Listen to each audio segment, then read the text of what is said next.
The ocean has always been feared as Earth's most dangerous world, but once, it was the safest place to be alive. This sounds impossible, yet it truly happened in Earth's ancient past. A time when land was deadlier than the sea itself. Long before dinosaurs ever walked the Earth. Long before mammals, birds, or even flowering plants existed.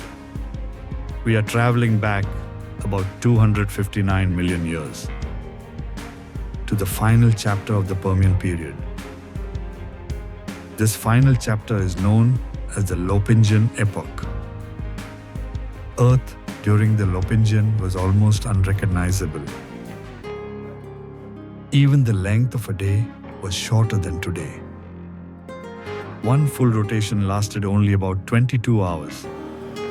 The moon was closer, pulling harder on Earth's rotation. Nearly all land was fused into one supercontinent. This supercontinent is known as Pangaea. Africa, South America, Antarctica, India, and Australia were all connected. Europe was also part of this massive landmass. Only in the east did smaller landmasses remain separate. The largest island combined Siberia, Kazakhstan, and North China. Farther south lay an island formed by South China and Southeast Asia. Turkey, Iran, and Tibet were once isolated islands. These lands were surrounded by the Tethys and Paleotethys seas. But the largest ocean lay to the west of Pangaea. This ocean was called Panthalassa. It covered over 60% of Earth's surface. And despite its size, this ocean was far safer than the land beside it. Life on land during the Lopingian faced an enemy more deadly than predators. That enemy was climate itself. Global average temperatures hovered around 95 degrees Fahrenheit, or about 35 degrees Celsius. In Pangaea's interior, temperatures likely exceeded 120 degrees Fahrenheit, or about 49 degrees Celsius. Such heat pushed many animals beyond their biological limits. Rainfall was extremely rare across vast inland regions. Some areas may have gone years without a single heavy rain. Rivers shrank into isolated pools during prolonged droughts. These pools became deadly gathering points for desperate animals. Predators learned to wait where prey had no choice but to come. Wildfires frequently swept across the dry landscapes. Entire ecosystems could be erased in a matter of days. Oxygen levels were lower than modern values. This made intense activity dangerous for large-bodied animals. Even short bursts of running could lead to collapse. Shade offered little protection when ground temperatures remained extreme. Heat radiated from rocks long after sunset. Nights provided no real relief from the relentless heat. Plants struggled to survive under constant thermal stress. Many evolved thick, waxy surfaces to reduce water loss.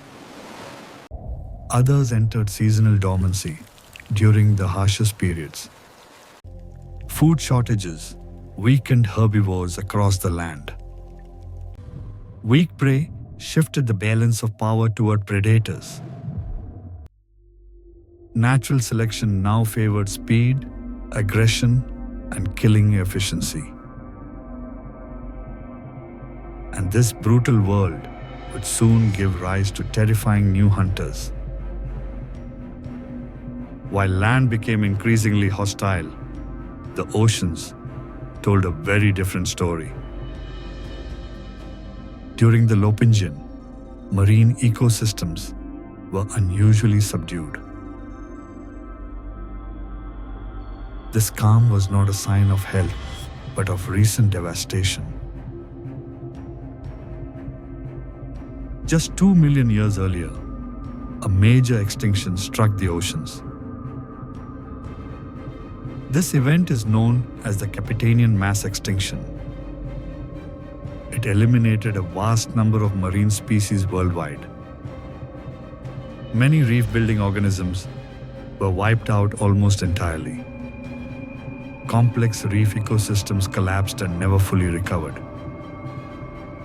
Large marine predators were among the hardest hit. By the Lopingian, true giant ocean predators were gone. Earlier icons like Helicoprion no longer existed. Helicoprion reached lengths of nearly 26 feet or about 8 meters. But it vanished before the Lopingian even began. Only smaller relatives survived into the late Permian seas.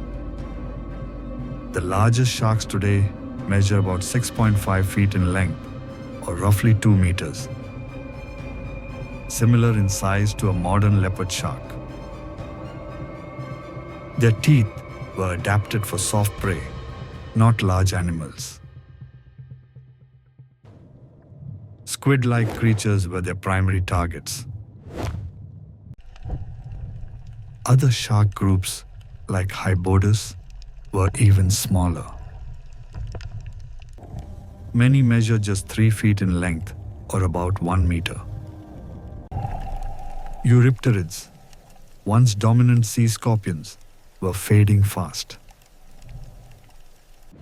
Their diversity and size were shadows of their former glory. Trilobites survived, but only in small, fragile populations. Ammonoids and cephalopods were similarly reduced. For a brief moment in deep time, the ocean lacked true monsters. As the oceans fell silent, the land grew louder with violence. A major shift in power was underway among terrestrial predators. The former rulers, known as dinocephalians, were gone. Their disappearance opened ecological space for new hunters. From this vacuum emerged a terrifying lineage, the gorgonopsids. Gorgonopsids were not dinosaurs nor mammals. They belonged to therapsids, close relatives of early mammals. Their skulls were long, narrow, and built purely for killing. Massive eye sockets suggest excellent vision for hunting. But their most iconic feature was their saber-like canine teeth. These were the first true saber teeth on land. Some canines reached lengths of over 6 inches, or about 15 centimeters. The teeth were curved and serrated for deep, bleeding wounds. Early gorgonopsids were small, barely larger than a human foot. Over time, natural selection pushed them toward larger sizes. By the late Permian, some species rivaled modern bears. Among them was Inostrancevia, the apex predator of its world. Inostrancevia reached lengths exceeding 11.5 feet, or about 3.5 meters. It likely weighed over 1,000 pounds, roughly 450 kilograms. This made it the largest land predator of the entire Permian period.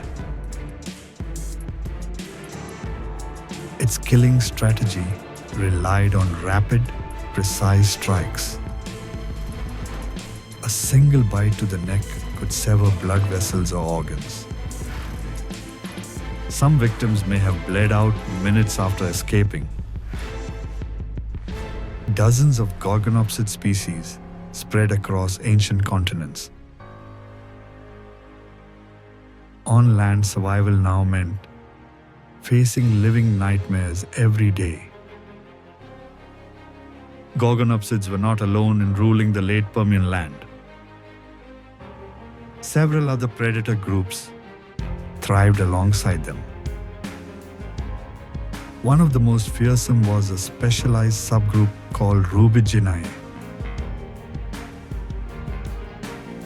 These gorgonopsids evolved massive, heavily reinforced skulls. Their skull bones absorbed violent impacts during struggles. The most famous species was Lopingian Epoch. Lopingian reached lengths near 10 feet, approximately 3 meters.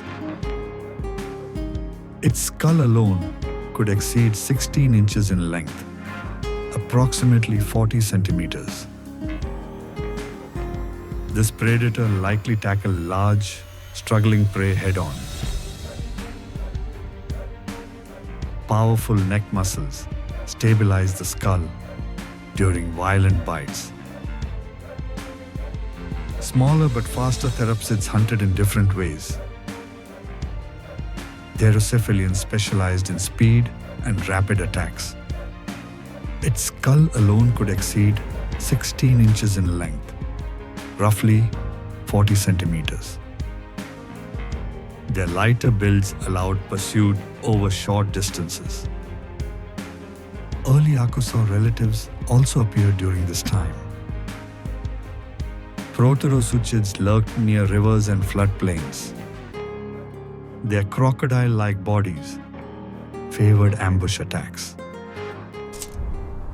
Some individuals exceeded 8 feet in length, close to 2.5 meters. Freshwater environments were no refuge either. Giant amphibians dominated rivers and swamps. Rhinesuchids lay motionless, waiting for prey to approach. One of the largest, Eruptions, reached about 13 feet in length, roughly 4 meters. With wide jaws, they snapped shut in a single explosive strike. Nowhere on land or in freshwater was truly safe.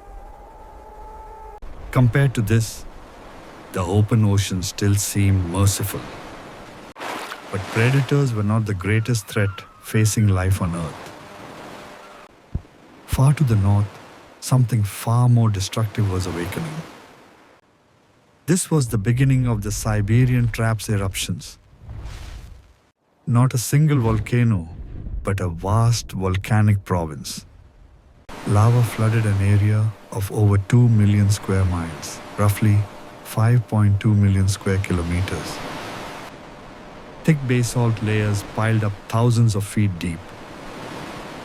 In some regions, lava exceeded 6,500 feet in thickness, reaching nearly 2 kilometers. These eruptions lasted not years, but hundreds of thousands of years. Each eruption released enormous volumes of carbon dioxide. Methane was also released from heated sediments. These gases intensified Earth's greenhouse effect dramatically. Global temperatures surged far beyond earlier extremes. Heat waves became longer, hotter, and more lethal. Acid rain fell as volcanic gases mixed with the atmosphere. Forests collapsed as soils became poisoned. Rivers carried toxins into lakes and shallow seas. In the ocean, surface waters warmed rapidly. Warm water holds less dissolved oxygen. Large areas of the seafloor became oxygen-starved. This created expanding marine dead zones. Hydrogen sulfide began to accumulate in deeper waters. In some cases, this toxic gas may have reached the surface. Life on land and sea was now under simultaneous attack. Earth was approaching a biological breaking point. The greatest mass extinction was about to unfold. Around 252 million years ago, Earth crossed a fatal threshold. This catastrophe is known as the Permian Triassic mass extinction. It was the most severe extinction event in Earth's history. Entire ecosystems collapsed across the planet. On land, food webs unraveled with terrifying speed. Herbivores died first as vegetation failed. Predators soon followed as prey vanished. Even apex predators like gorgonopsids could not survive. By the end, over 70% of terrestrial vertebrate species were gone. The ocean suffered even greater losses.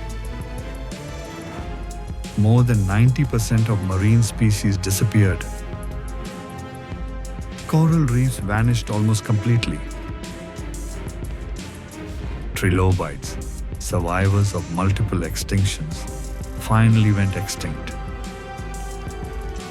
Many ammonoid lineages were wiped out entirely. Entire seafloor communities collapsed under anoxic conditions. On land, extreme heat made large body sizes a fatal disadvantage. Only small, adaptable species had a chance to persist. Insects suffered massive losses as well. Plant diversity dropped sharply worldwide. Some regions became nearly lifeless for thousands of years. Recovery was slow and uneven across the planet. Ecosystems that returned were radically simplified. The age of the Permian world was over. A new chapter of life was about to begin. But the scars of this extinction would shape life forever. Amid planetary collapse, the oceans offered something rare: stability. Water buffered temperature extremes far better than land. While land scorched under lethal heat, oceans warmed more slowly. Surface ocean temperatures likely stayed near 86 degrees Fahrenheit, close to 30 degrees Celsius. Warm, but not instantly fatal to most marine life. Unlike land, oceans did not burn. There were no wildfires, no heat-blasted soils. Water also prevented rapid dehydration. On land, dehydration could kill within days. In the ocean, hydration was constant and unavoidable. Fewer large predators meant lower immediate risk of attack. Survival depended more on endurance than speed or aggression. Many marine species could retreat to deeper, cooler waters. Even a drop of 9 degrees Fahrenheit, equivalent to 5 degrees Celsius, improved survival.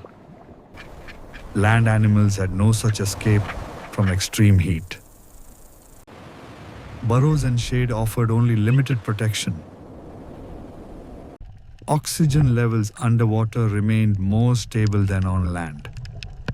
Despite anoxic zones, many regions still supported life. Food webs, though simplified, still functioned in the sea. On land, food chains collapse almost entirely. For many organisms, entering the water increased survival odds. This was one of the few times in Earth's history this was true. The ocean was not safe, but it was safer than land. A complete reversal of the natural order we know today. And this brief imbalance would shape the future of life. After the catastrophe, Earth was eerily quiet. Vast regions remained nearly lifeless for thousands of years. Yet extinction was not total. Some life endured. Survival favored small size and flexible lifestyles. Large, energy-hungry bodies were now a disadvantage. On land, a few therapsids managed to persist. These survivors often measured under 3 feet in length, close to 1 meter. Their low energy needs made survival possible. Burrowing behavior offered refuge from extreme heat. In the ocean, simple, fast reproducing species dominated. Many fish lineages survived in reduced numbers. Bivalves and gastropods proved remarkably resilient. Their shells protected them from harsh conditions. Ecosystems that returned were dramatically simplified. Food chains often consisted of only a few links. Recovery took millions of years, not centuries. The early Triassic world was unstable and harsh. Repeated climate shocks delayed full recovery. But evolution never stops. New lineages slowly began to diversify. These survivors would shape the next era of life. From them would arise reptiles, archosaurs, and eventually dinosaurs. The Permian world was gone forever. But its legacy lived on in every ecosystem that followed. And all of it began with survival in the unlikeliest place. Looking back, the Lopingian stands apart from all other eras. Never before or since was the ocean safer than the land. This reversal was temporary, fragile, and born from catastrophe. It depended on the collapse of marine predators and land ecosystems. Once the oceans recovered, their dangers returned. Later seas would again host giants and apex predators. The land, too, would eventually become safer than water. But for a brief window in deep time, the rules were broken. Survival favored those who could endure, not dominate. It was endurance, not strength, that shaped the future. The Lopingian reminds us how fragile ecosystems truly are. Small changes can trigger global collapse. Heat, carbon and oxygen imbalance reshape the planet. These forces are not ancient history. They still exist today. Modern oceans and lands respond to the same physical laws. The past shows what happens when balance is lost, and how quickly life can be pushed to the edge. Yet life endured even in the darkest chapter. From near annihilation came renewal. All future life traces back to those survivors, including us. The ocean was once a refuge. Not because it was kind, but because the land was worse. A fleeting moment when deep water meant survival. The only time in Earth's history when the ocean was safer than land.